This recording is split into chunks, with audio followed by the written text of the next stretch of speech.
First, if you believe children's lives matter, if you think the truth deserves to be heard, then prove it. Subscribe now. Because every subscriber is a voice demanding justice for Jack and Lily Sullivan. By day 5, the search for Lily and Jack Sullivan had become one of the most intensive missing persons operations in the region's history. 160 trained searchers, including specialized teams from across the province, had systematically covered 5.5 square kilometers of some of the most challenging terrain imaginable. The statistics were staggering. Searchers had logged over 3,000 person-hours. They had examined every building, every shed, every possible hiding place within a 10-kilometer radius. They had used helicopters equipped with thermal imaging, search dogs trained to detect human scent, and ground-penetrating radar to examine areas where bodies might be buried. And they had found absolutely nothing. In my 28 years of search and rescue, team leader Marcus Webb told investigators, I have never seen a case like this. When children go missing in wilderness areas, you find traces. Always. A piece of clothing, a footprint, broken vegetation where they pass through. You find something, but it's like these kids just evaporated. The terrain itself seemed to be working against the searchers.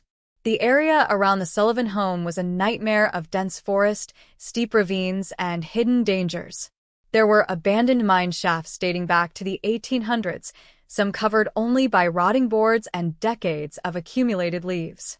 There were swamps that could swallow a person without a trace. There were cliffs with drops that would kill anyone who fell. But experienced searchers know how to work in dangerous terrain. They know how to spot the signs that someone has passed through an area. They know how to read the landscape for clues that others might miss. And they know that in cases involving small children, the search area is usually much smaller than people imagine. Kids this young don't travel far, Webb explained. They get tired. They get scared. They look for shelter. In 90% of cases, we find them within a kilometer of where they were last seen. But we've searched every inch of that area, and we've found nothing. The search teams were dealing with psychological pressure as well as physical challenges. These were volunteers who had families of their own, who could imagine the horror of losing a child. They were pushing themselves beyond exhaustion, driven by the desperate hope that they might be the one to find Lily and Jack alive. I've got kids the same age, one searcher confided to investigators. I kept thinking about them out there, cold and scared, maybe calling for their mommy. It was eating me alive. But we couldn't quit. We couldn't give up on them. The emotional toll was compounded by the behavior of the parents. While volunteers were risking their lives on treacherous terrain, while families were donating food and supplies, while an entire community had mobilized to help, Melia and Daniel seemed almost detached from the entire operation. They would show up at the command center maybe once a day, Webb recalled. They'd ask if there was any news, get briefed on the search progress, and then leave. They never asked to join the search teams. They never suggested areas we might have missed. They acted like spectators at their own children's disappearance. The contrast became even more stark when other family members arrived to help. Melia's sister drove 8 hours from another province to join the search. She was out on the ground with the teams, calling her niece and nephew's names until her voice gave out. Daniel's brother took time off work to coordinate supply donations. Extended family members who barely knew the children were more actively involved in the search than the parents themselves. It was surreal, one volunteer searcher later said. The grandmother was out there every single day, even though she was in her 70s and the terrain was dangerous for someone her age. But the parents? They were home watching television while strangers searched for their kids. The search dogs provided perhaps the most disturbing evidence of all. These animals are trained to detect human scent, both living and deceased. In a normal missing persons case, they would pick up the children's scent trail and follow it to wherever the children had gone. But the dogs couldn't find a scent trail beyond the immediate area around the Sullivan home. They would track to the edge of the property and then become confused, circling back as if the trail had simply vanished. This behavior is extremely unusual and suggests that the children never actually left the area on foot. The dogs don't lie, explained K-9 handler Detective Susan Park. If those kids had walked out of that yard, we would have found their trail. The The fact that we can't find a scent trail suggests either that they never left the property, or that they left in a way that wouldn't leave a ground scent, meaning they were carried. The possibility that the children had been taken by someone in a vehicle was considered, but it raised even more questions. The Sullivan home was at the end of a dead-end road, with only one way in and out. Any vehicle would have been highly visible to neighbors, and the early morning timing would have made it even more conspicuous. But the search teams weren't ready to give up. They expanded their search area, bringing in additional resources and expertise. They searched abandoned buildings, examined every potential hiding place, and followed up on every tip that came in from the public. The tips were numerous but ultimately fruitless. People reported seeing children matching Lily and Jack's description in various locations throughout the region. Each sighting was investigated thoroughly, but none led to the missing children. It was as if the entire province was seeing ghosts. As the search entered its second week, the grim reality was becoming impossible to ignore. If Lily and Jack Sullivan were still alive, they were somewhere that 160 trained searchers couldn't find them. If they were dead, their bodies were hidden so well that even the most experienced recovery teams couldn't locate them. The question that haunted everyone involved was becoming increasingly urgent. Were they searching for missing children, or were they searching for evidence of a crime that had already been committed? The answer would come from an unexpected source, and it would change everything. In the digital age, people leave traces of their existence everywhere they go. Cell phone towers track our movements. Credit cards record our purchases. Social media captures our thoughts and activities. In most missing persons cases, this digital footprint provides crucial evidence about what happened and when. But the Sullivan case would prove to be different in ways that baffled investigators and technology experts alike. The first breakthrough came from an embarrassing source, a simple spelling error in the police database. For 11 days, investigators had been searching for Lily Sullivan in various digital systems. But on day 12, a clerk making a routine data entry correction discovered that the child's name was actually spelled Lily, with 2 L's. This seemingly minor error had massive implications.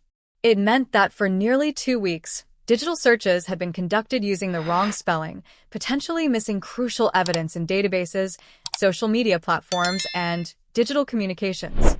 It's hard to overstate how significant this was, explained digital forensics specialist Detective Ray Morrison.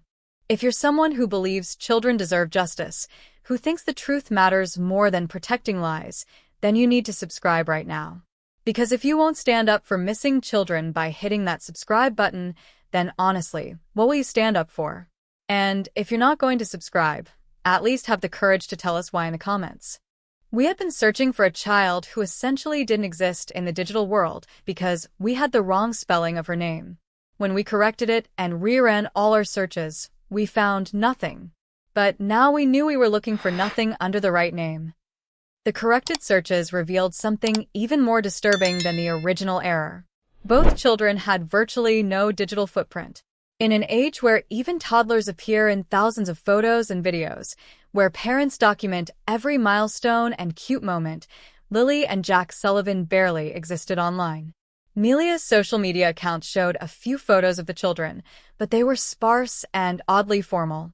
There were no candid shots, no videos of them playing or laughing, no proud parent posts about achievements or milestones. The photos that did exist looked more like documentation than celebration.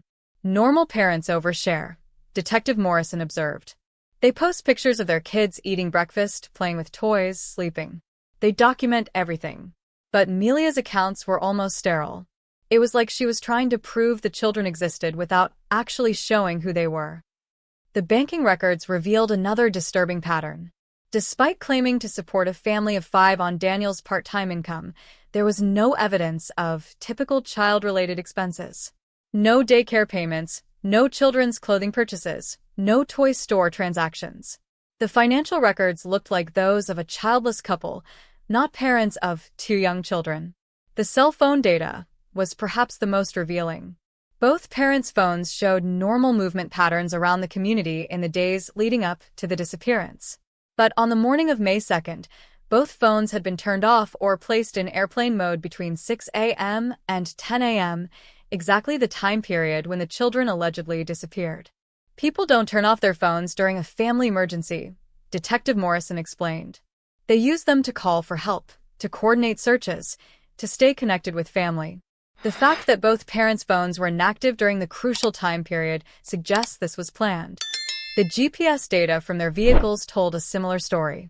Both the family car and Daniel's work truck had been parked at the Sullivan home during the morning hours, but the GPS systems had been disabled or disconnected.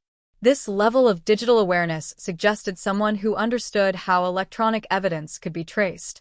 Investigators discovered that Daniel had actually searched online for information about GPS tracking and cell phone location services in the weeks leading up to the disappearance. His browser history showed searches for how to disable GPS, can police track turned-off phones, and digital forensics investigation methods. This wasn't someone who stumbled into a situation, Detective Morrison noted. This was someone who had researched how to avoid leaving digital evidence. That level of preparation suggests premeditation. The most disturbing discovery came from the children's school records. While both parents claimed that Lily and Jack had been regular students with attendance issues only in the final days before their disappearance, the digital records told a different story. The school's electronic attendance system showed that both children had been absent far more frequently than anyone had realized. In the month before their disappearance, Lily had missed 12 days of school and Jack had missed 15. The absences were always called in by their mother, who provided various explanations ranging from illness to family emergencies. The pattern was clear, explained School Administration Officer Janet Crawford. These children were being systematically removed from their normal routine in the weeks leading up to their disappearance. It wasn't random absences. It was deliberate isolation. The investigation team decided to expand their digital forensics to include a comprehensive analysis of all electronic communications related to the case. They discovered that in the 2 weeks before the disappearance, both parents had been researching topics that would later seem prophetic. Melia had visited websites about child psychology, trauma responses, and behavioral problems. She had read articles about children who run away from home and how families cope with missing children. Daniel had researched wilderness survival, search and rescue procedures, and police investigation methods. It was like they were preparing for exactly what happened, Detective Morrison observed. They were educating themselves about the situation they were about to create. The digital evidence painted a picture of two people who had planned something significant and had taken steps to avoid detection. But it also raised more questions than it answered. If the parents had harmed their children, why had they researched topics that would help them appear innocent? If they were planning to stage a disappearance, why had they been so careless about their digital footprint in other areas? The answer would come from an unexpected source, the children's own digital traces, or more precisely, the complete absence of them. There comes a moment in every community tragedy when hope transforms into something darker. For the people of this small Canadian town, that moment came on day 14 of the search for Lily and Jack Sullivan. It was the day the community realized they weren't just searching for missing children, they were mourning them. The transformation began with the empty seats on the school bus. Bus driver Brian Ward, who had been driving the same route for 12 years, found himself unable to look at the spots where Lily and Jack used to sit. Other children on the bus began asking questions their parents couldn't answer. "Where are Lily and Jack?" 6-year-old Emma asked her mother after school. "Are they ever coming back to ride the bus with us?" The simple innocence of the question broke something inside the community. Parents realized they had been lying to their children, maintaining a fiction of hope that they no longer believed themselves. The children sensed the deception and began having nightmares about monsters taking kids away in the night. Local businesses that had displayed missing children posters began quietly taking them down. Not because they had given up hope, but because the constant reminder of 2 missing children was traumatizing customers and employees alike. The posters had become symbols of community failure rather than hope. It felt like we were living in a horror movie, local shop owner Margaret Chin later reflected. Every time you saw those little faces staring back at you from the poster, you remembered that we had all failed them somehow. We couldn't protect them. We couldn't find them. We couldn't bring them home. The community's breaking point came during what should have been a routine town council meeting. The agenda included discussion of the ongoing search costs and the impact on local resources. But the meeting devolved into something resembling a group therapy session, with residents breaking down as they tried to express their grief and frustration. "I keep thinking about those babies out there," sobbed Maria Santos, a mother of 3. "It's been 2 weeks. If they're still alive, they're suffering. If they're dead, they died thinking nobody cared enough to find them. Either way, we failed them." If you're feeling angry right now, if you're frustrated by the injustice of it all, then channel that energy into action. Subscribe to this channel right now. Because if you won't even click a button to support the search for truth in cases like this, then what does that say about your commitment to justice?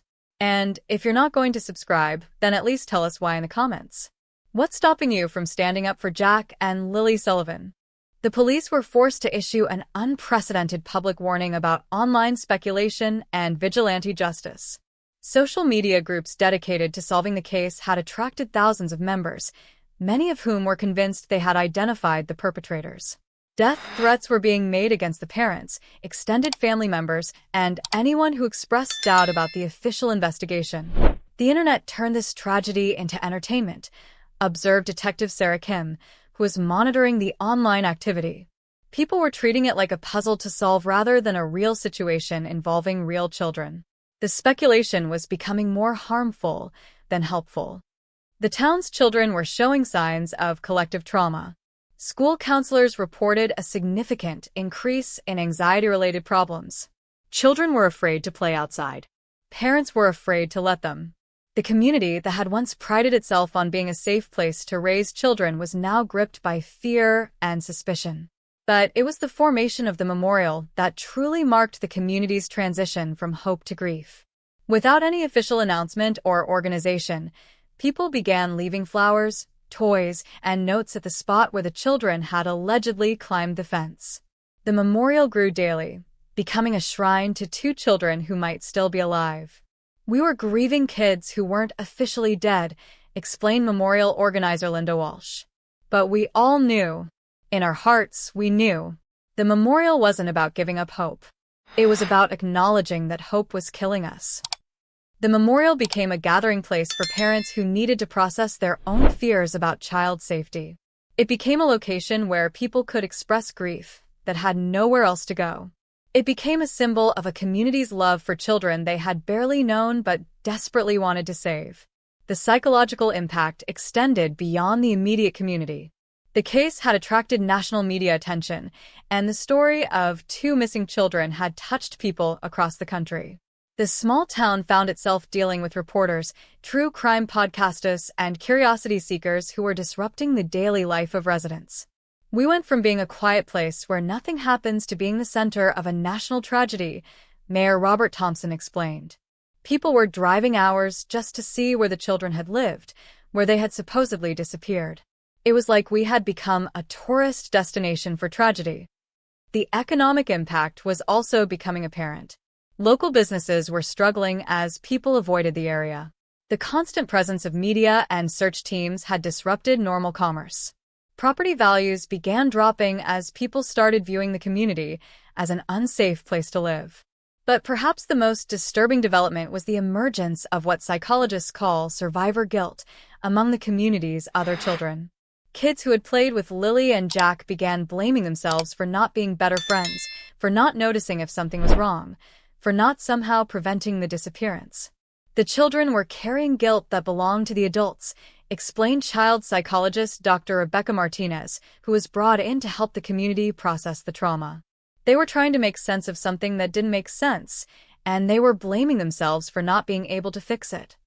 The breaking point came when the community's faith in authority began to crack. People started questioning whether the police were competent, whether the search teams were doing enough, whether the parents were being properly investigated. The unity that had characterized the early days of the search gave way to suspicion and division. "We went from being a community that came together in crisis to being a community that was tearing itself apart," reflected local pastor David Kim. The tragedy of the missing children was becoming a tragedy of lost trust and broken relationships. The experts who had been brought in to help with the case were beginning to make assessments that would chill everyone involved. and their conclusions would challenge everything the community thought they knew about the children they were mourning. By day 21 of the investigation, four distinct theories had emerged about what happened to Lily and Jack Sullivan. Each theory had its supporters among the investigation team, each had evidence that seemed to support it, and each painted a radically different picture of the case. But only one theory would ultimately make sense of all the evidence. And that theory would prove to be more disturbing than anyone had imagined. The official theory, supported by local law enforcement and search teams, was that the children had wandered away from home and become lost in the wilderness. This theory was based on the presumption that the parents' account was essentially accurate, that two young children had somehow managed to leave their home undetected and had vanished into the dangerous terrain surrounding their property. Children do wander off, insisted Detective Tom Richards, who had been the lead investigator on the case. They don't understand danger the way adults do. They follow their curiosity. They get lost. They can't find their way back. In terrain like this, it's entirely possible that they're out there somewhere, but in a location we haven't been able to access yet. The wandering theory was supported by the fact that extensive searches had found no evidence of foul play, no signs of struggle, and no indication that the children had been taken by force. The mysterious 17 footprints found in the mud suggested that at least one child had walked away from the property independently. But the wandering theory had significant problems. Experienced child psychology experts pointed out that the behavior described by the parents was completely inconsistent with typical child development patterns. 2- and 3-year-olds don't cooperate in complex tasks like silent dressing and fence climbing, explained Dr. Amanda Foster, a specialist in child behavior. They don't move quietly. They don't follow elaborate plans. They're impulsive, noisy, and prone to tantrums. The idea that they could execute the kind of coordinated departure described by the parents is developmentally impossible. The second theory, gaining support among federal investigators, was that the children had been kidnapped. This theory suggested that someone had taken the children from their home, possibly someone who knew the family's routines and had planned the abduction carefully. The kidnapping theory was supported by the complete absence of evidence in the search area. If the children had been taken by someone with knowledge of the terrain, they could have been moved to a location far from the search zone. The early morning timing suggested someone who knew when the children would be accessible and when their disappearance might not be noticed immediately. But the kidnapping theory also had significant weaknesses. There was no evidence of forced entry into the home, no signs of struggle, no ransom demand, and no known threats against the family. The children's behavior, as described by the parents, cooperative, quiet, seemingly willing, was inconsistent with typical kidnapping scenarios. If you're someone who believes children deserve justice, who thinks the truth matters more than protecting lies, then you need to subscribe right now. Because if you won't stand up for missing children by hitting that subscribe button, then honestly, what will you stand up for? And if you're not going to subscribe, at least have the courage to tell us why in the comments.